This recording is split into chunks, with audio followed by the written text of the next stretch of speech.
Қыздар, бүгін біздің Құран әліппесі сабағымыздың 7-ші сабағы. Бисмилля, біз бастаймыз. Біздің бұған дейінгі өткен тақырыптарымыз сукун, шадда, харекеттер болды, иә. Енді бүгінгі тақырыбымыз тәнуин деп аталады.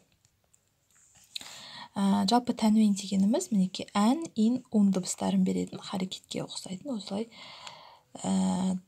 мынадай белгілер. Енді қараңыздар. Бұл тәнуин белгісі именно қараңыздар сөздің соңында келеді. Ешқандай сөздің басында немесе сөздің ортасында келмейді. Сөздің соңында ғана келеді. Енді оны қалай оқимыз? Қараңыздар. Егер мысалы біз бұған дейін харекеттерді өттік, а, и, у деп, енді қараңыздар, мына жерде удвоенный харакаты дейді ғой, былай айтқанда. Егер мысалы мына жерде бір ғана осы белгі болса, харекет болса, біз ә деп оқитын едік, енді оған екіншісі қосылып кеткен кезде ән, то есть н әрпі қосылып кеткен сияқты, ән. Астында да солай, мысалы бір мынадай белгі болса и, бір тағы харекет қосылды ин. Мына жерде де уже удвоенный ун, ән, ин, ун деп оқылады, және де ол сөздің соңында келеді. Мынау қараңыздар, қалай оқылатынын көрсетейін. Сөздің соңында болғанда соңындағы мынау алиф оқылмайды. Өйткені мынау тәнуинмен мынау сөз аяқталып тұр.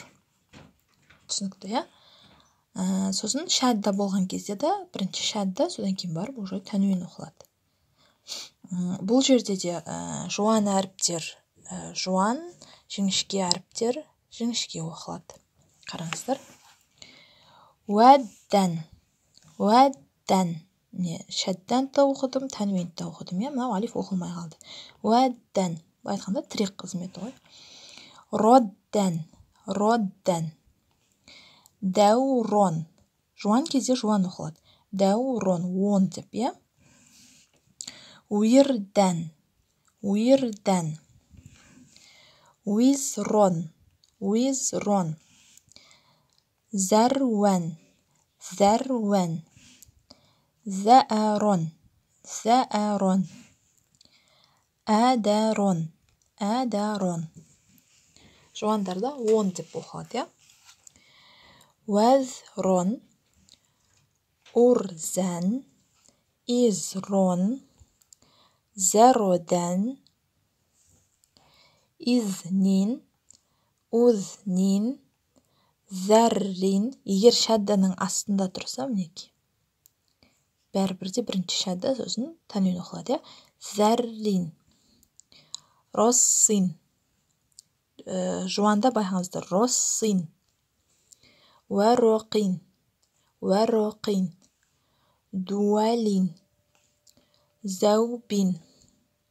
Зуроқин. Зуроқун. Ирдәббун. Әдәбун. Әрдун. Әзәнун. Зәуқун. Зәуджун.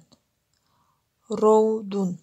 Қыздар, мынау астындағыларға мән бермейміз, өздігімізше оқимыз. Өйткені мына жерлерде бәрібірде қате болады. Сондықтан өздігімізше оқимыз. Осы бетті кемі 10 рет оқу, сосын именно мынау осы бетті қазір фотосын жіберем, дәптерлеріңізге көшіріп жазып алыңыздар. Қолдарыңызды үйретіңіздер, жақсы ма? Ал бисмилля, сәттілік.